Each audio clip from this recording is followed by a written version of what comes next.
And now the next type of fungus that we'll talk about is mycorrhizal. So we talked about saprophytic fungi, which decomposes dead organisms. Now we're going to talk about mycorrhizal fungi, which cooperates and helps living organisms grow. I'll tell you how that works.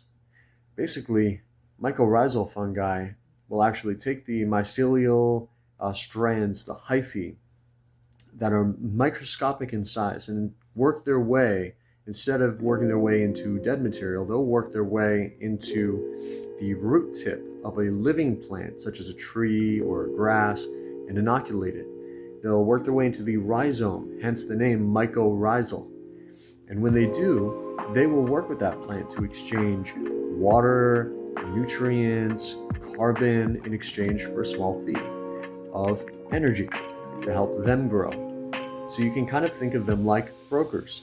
And mycorrhizal fungi will actually extend the reach of the plant's root system to get water and minerals, so they're vital to forests, to growing even cultivated plants, which is why it's so important for a lot of farmers to rebuild our soil food web.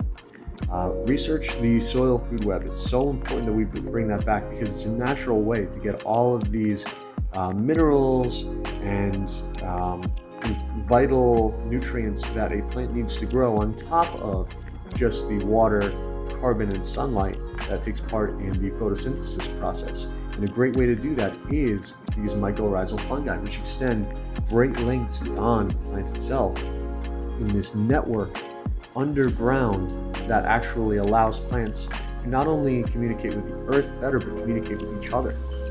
One of the largest organisms in the world actually exists in the Pacific Northwest, and it exists underneath a large forest of, I believe, birch trees or elms, and it connects them all through a mycelial web, mycorrhizal fungi. Some other mushrooms you may have heard that are mycorrhizal are amanitas, morels, truffles are mycorrhizal. So these are very rare fungi that people love to eat. They have a great flavor. Some of them are used for medicine. But more important than just that is the vital impact they have to our ecosystem. On top of this, I'll move on a little bit past mycorrhizal to give you a little bonus, and that is the life of lichens. So a lot of people don't understand that lichens are not actually a plant, nor are they solely a fungus. They are actually a photobionte and a mycobionte working together to help them survive. So the fungus provides a cortex which protects the lichen, photobionte, and then the photobionte provides energy to the mycelium to help it grow and protect it.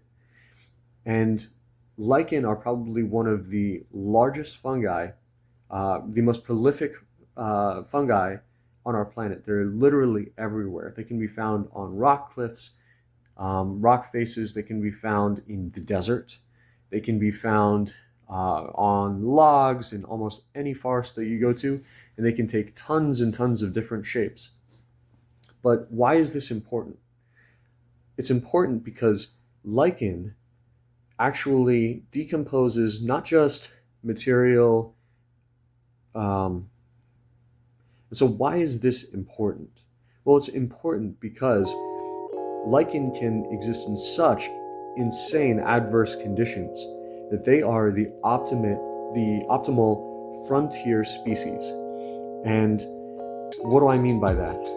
Lichen can actually work their way onto rock faces and decompose the rock to get the necessary minerals that they need, because they're getting all their energy from the sun, because they have a photobionte component that is providing that energy, that they can actually decompose rock.